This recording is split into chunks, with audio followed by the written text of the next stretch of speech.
can see your faces. Just hold on a second. Oh, no.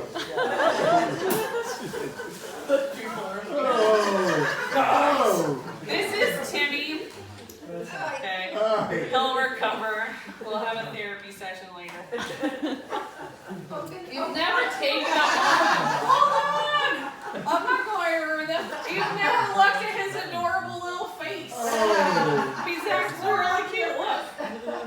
Oh, see? He was the cover of my Valentine's this year. And said, I will love you for as long as cockroaches roam the earth. That's how romantic is that?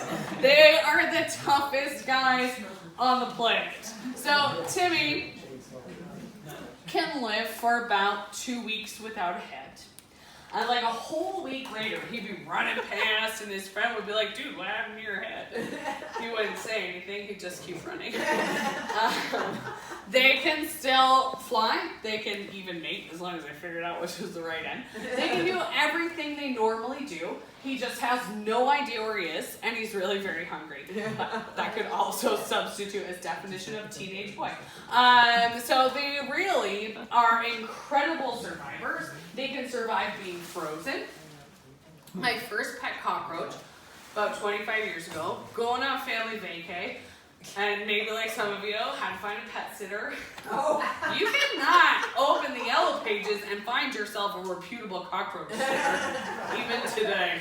And so I was left with no choice but to store poor little Tim in the freezer. That was Timmy the first. This is Timmy 1,035,ish, just in case anyone wants to know. Pulled him out about a week later when I got home. And I defrost him in the microwave for a couple seconds, and he was still alive, which was so cool.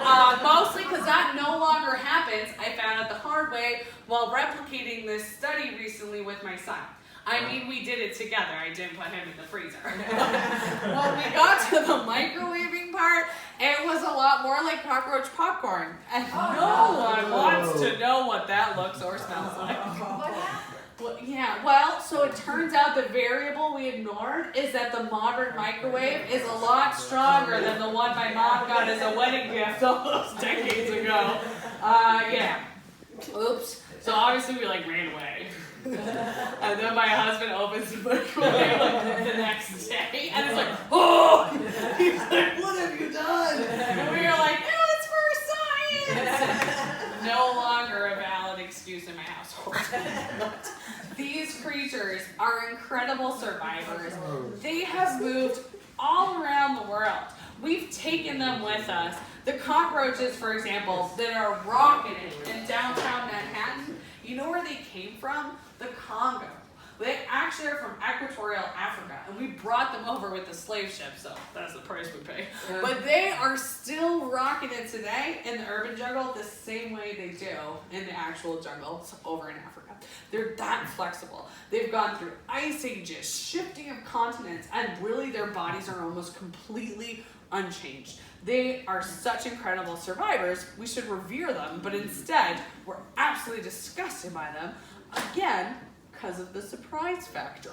And they've been doing a really good job at surprising us for like thousands of years. Since ancient Greece, you've been getting in the bathtub and surprise, there's a cockroach. Or getting to the end of your glass of wine, surprise, there's a cockroach. At least it was at the end.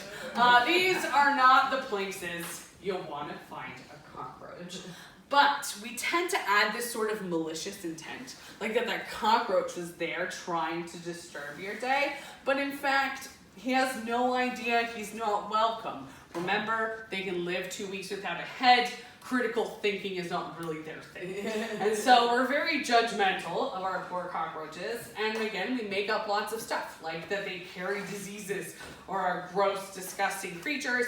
Completely untrue. The number one vector of human disease is, of course, children.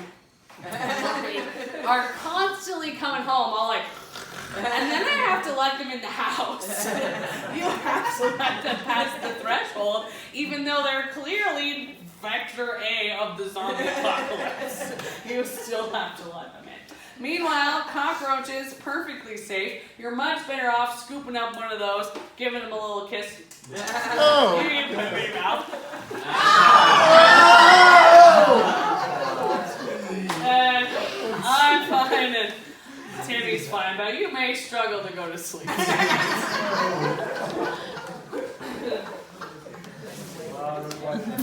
So, side story, we decided we're gonna try and find like a corporate sponsor, because all like butterfly houses have corporate sponsors, right? Like BP Oil built this dump. So anyway, so I'm like, let's message Crest. So great, you can put a cockroach in your mouth, and we make a funny video and send them stuff, and we get an email back like the same day. It said, never email us again. So if anyone knows anyone at Colgate, let me know. No one is funny at Crest.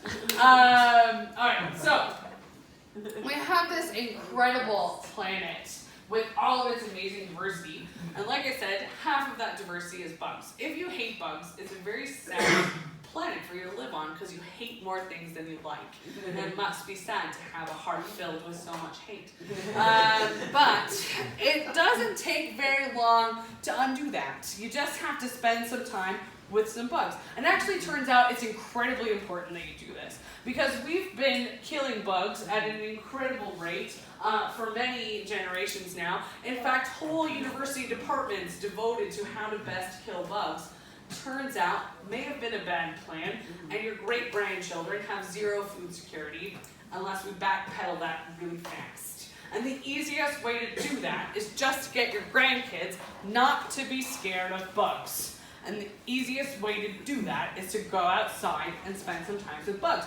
Remember when you used to lie down in the grass and just watch the little bugs move around? You weren't freaked out then because you knew how the bugs were going to move. But now you've forgotten. So you find one in your kitchen and you're like, it's coming for my throat. But it's not. You just don't know what it's going to do. So you can't anticipate it. And the surprise becomes really scary.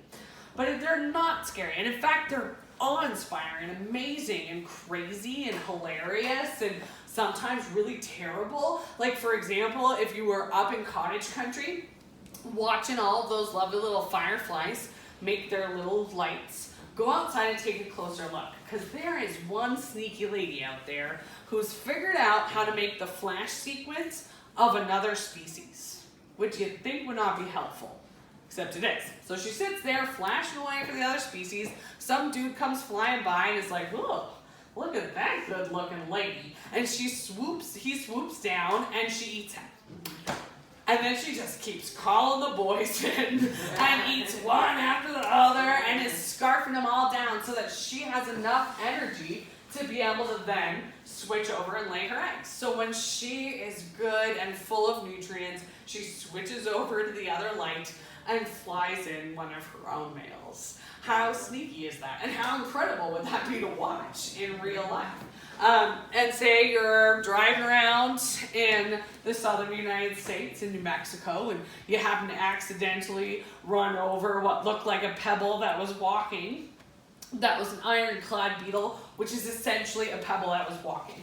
They have the hardest exoskeleton we know of. It's so hard, in fact, we have to drill through them with a power drill before we can mount them once they've died in an entomological display. Their shells are so hard, they can sometimes survive being run over. I know, because one time I ran one over, and I'm the only person who goes back to make sure bugs are okay. But I did a U-turn, got back, and he was still just walking down the road like nothing had happened. Their shells are so strong, they can be eaten by a bird. They just take a quick tour of the digestive system, pop out the other side, they're alive. They just had an incredibly crappy day.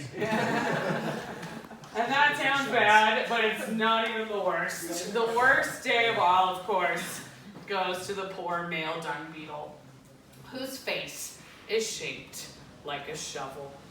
And he has a shovel-shaped face so that he can shovel poop with his face. Not like a little bit, 600 times his body weight poop. So next time you're like, today sucks, it doesn't. Because you're not shoveling 600 times your body weight in excrement using only your face, I assume. But once he amasses his giant poo ball, he's got to roll through town to impress the neighborhood ladies. And so he's rolling, and all the ladies are popping out, and someone's like, oh yeah, not bad. Of course, someone is always like, well, I've seen bigger balls than that. And eventually one of them says, that blue ball's perfect.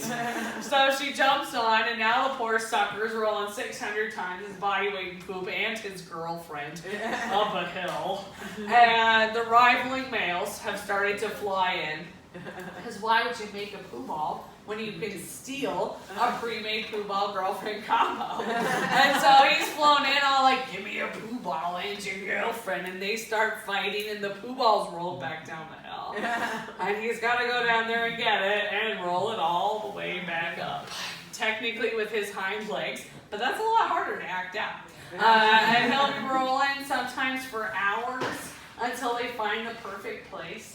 At that point, they jump off, they dig a chamber into the ground, they roll the poo ball in, and it's the babies that eat all of the poop. Thank goodness.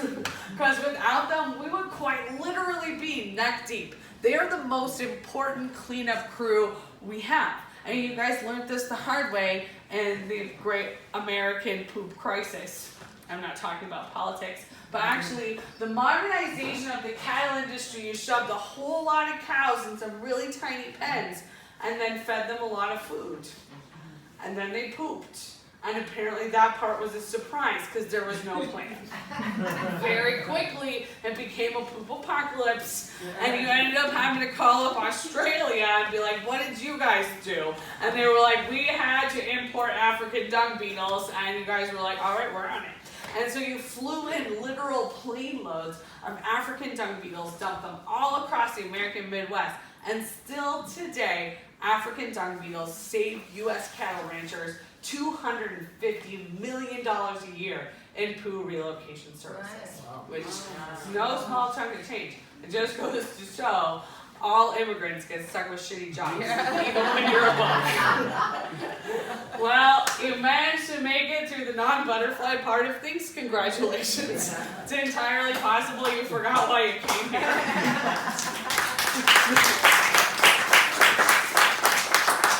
We do have some butterflies, so at this